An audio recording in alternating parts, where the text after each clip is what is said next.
नमस्कार, स्वागत है आपका। आप देख रहे न्यूज 24। मैं हूं आपके साथ आशा झा। बिहार में चुनाव को अभी 6 से 8 महीने का वक्त बचा है, लेकिन बिहार में अभी से चुनावी मूड में तमाम राजनीतिक पार्टियां आ चुकी हैं। ऐसा लग रहा है कि चुनावी गरज सुनने को मिल रही है। मुद्दों का शोर है, आरोप प्रत्यारोप का दौर है, और इसके अलावा सीट शेयरिंग से लेकर के सीएम फेस, इन तमाम चीजों को लेकर के दोनों गठबंधनों में एक पशोपेश है। हमारे साथ इस पर बातचीत करने के लिए और तमाम मसलों पर हम बात करेंगे बीजेपी के प्रदेश अध्यक्ष दिलीप जायसवाल इस वक्त जुड़ रहे हैं। सर, बहुत बहुत स्वागत है आपका न्यूज 24 पर। मैं पहला सवाल आपसे पूछना चाहती हूँ, धन्यवाद जी, पहला सवाल मैं आपसे पूछना चाहती हूँ क्योंकि कल ही आप लोगों ने बाकायदा पोस्टर के जरिए ये बिहार में एक नैरेटिव चलाने की कोशिश की कि वक्फ कानून अगर आ जाएगा तो बिहार की क्या स्थिति हो जाएगी, बिहार बंगाल हो जाएगा। आपने लिखा कि सत्ता के लिए वक्फ की लूट का समर्थन करने वालों का क्या आप साथ देंगे, ये आपने बिहार की जनता से पूछा। लेकिन कल ही कोर्ट से बड़ा झटका लगा है। अब ये झटका, इसको किस रूप में देखते हैं आप? नैरेटिव, उसका फेलियर इस तौर पर आप इसे देखेंगे, क्या देखते हैं? देखिए, माननीय न्यायालय जो है, जब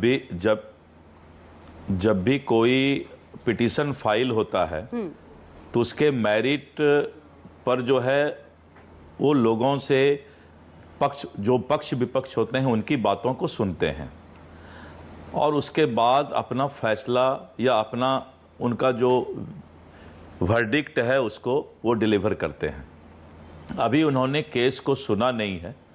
अभी उन्होंने तत्कालीन जब तक सुनवाई करेंगे तब तक के लिए उस पर कुछ बातों पर उन्होंने अपनी रोकने की सहमति दी है। इसीलिए इसको उस नजरिए से नहीं देखा जाए कि माननीय न्यायालय का कोई अभी जजमेंट इस पर नहीं आया है। सर, आप तो जानते हैं जिस प्रकार का रुख आ रहा है, टिप्पणियां आ रही है कोर्ट की तरफ से, और आप बेहतर राजनेता हैं, आप बखूबी अच्छी समझ रखते हैं कि अगर कोर्ट ऐसा कह रहा है तो आगे क्या हो सकता है। अभी तो स्टे लगाया, हो सकता है ये आदेश हो कोर्ट का। मैं अपने जीवन में बहुत लंबा समय सुप्रीम कोर्ट में मैंने भी लड़ाई लड़ी है जी। Supreme Court, honourable Supreme Court में जब भी कोई केस फाइल होता है तो जब सुनवाई के दौरान तब तक के लिए उन बातों को रोका जाता है कि पक्ष विपक्ष अपना पक्ष रख सके। इसलिए इसको मैं अच्छी तरीके से समझता हूं। जो विपक्ष खुशियां मनाने की बात करता है तो मैं उनके खुशियों पर रोक तो नहीं लगा सकता। ममता बनर्जी ने कहा कि ये सत्ता के लिए आप लोगों की बलि भी चढ़ा सकते हैं। इमामों के बीच संबोधित कर रही थी। नीतीश कुमार पर भी उन्होंने जमकर हमला किया, और ये संबोधन अगर देखा जाए तो एक तरीके से उन्हीं के लिए था कि ये सत्ता के लिए आप लोगों की बलि चढ़ा सकते हैं।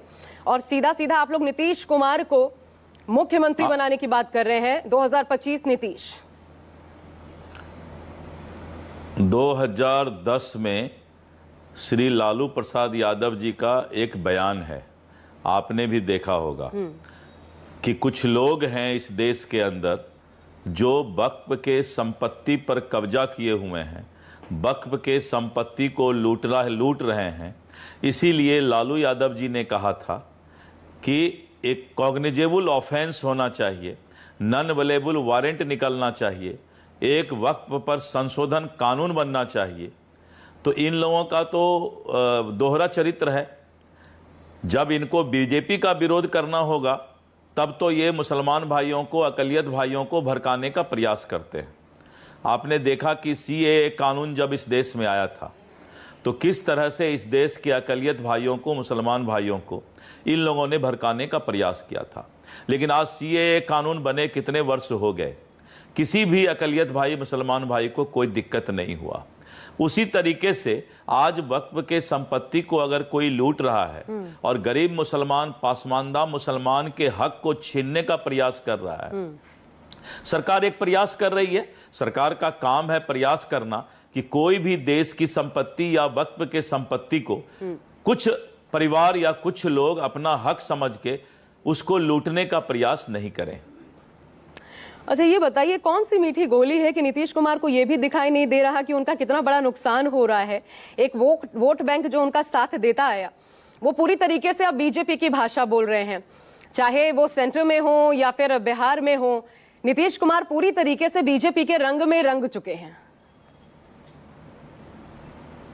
ऐसी बात नहीं है। नीतीश कुमार जी जितना अकलियत और मुसलमान के उनके तरक्की के लिए काम करते हैं। पूरे देश के अंदर कोई ऐसा शासक नहीं है जो अकलियत के लिए उतना काम किया हो।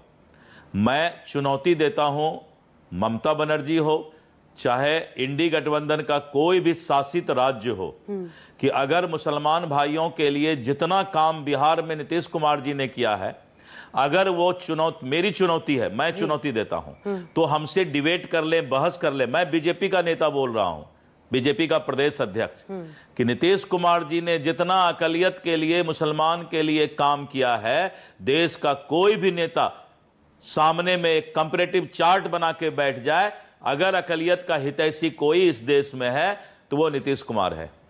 तो नीतीश कुमार पर भरोसा क्यों नहीं आप लोग? नीतीश कुमार ने बाकायदा 11 कैंडिडेट्स को 2020 में टिकट दिया था, मुस्लिम कैंडिडेट्स को एक भी नहीं जीता।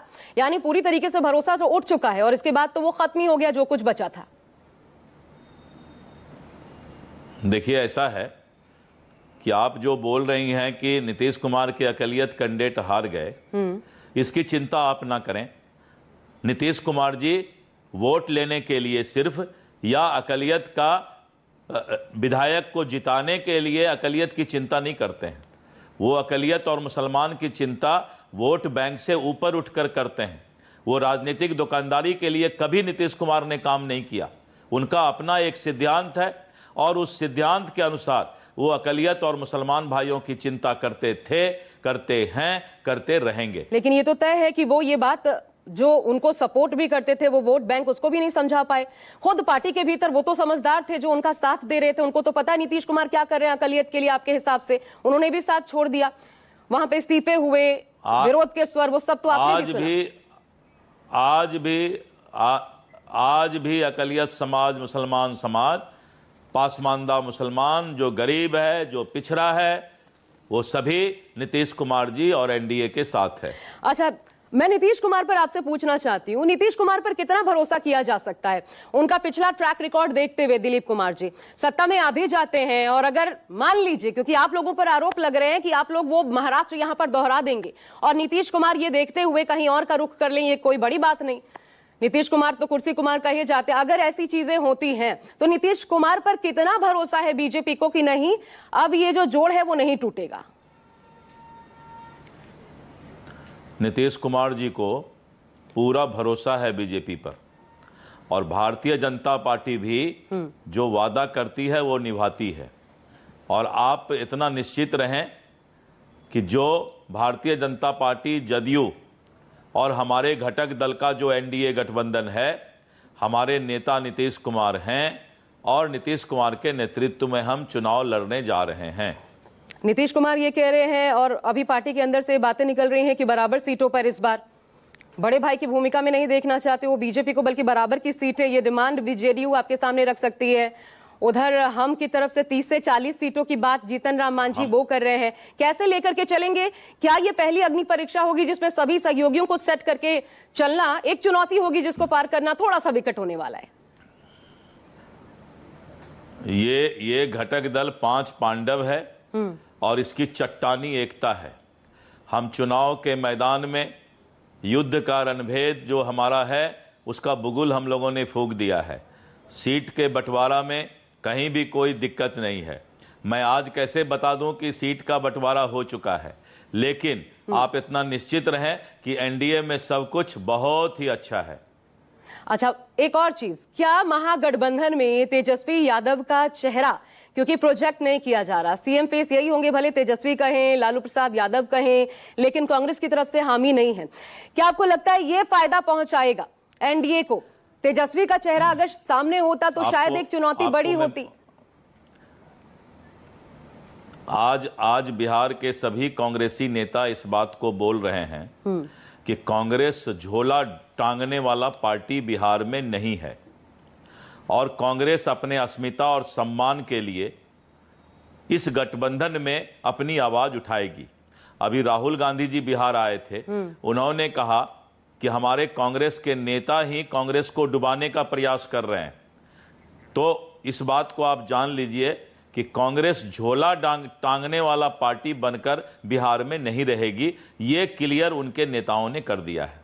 आप ये मान रहे हैं कि कांग्रेस जो कोशिशें कर रही है, राजेश राम को लेकर के आए, जिला अध्यक्षों को वहां पर बनाए गए अलग जिला अध्यक्ष, दलितों को लेकर के एक अलग रोड मैप वो दिखाई देता है, एक नई तैयारी, तो कांग्रेस मजबूत होने वाली है इस चुनाव?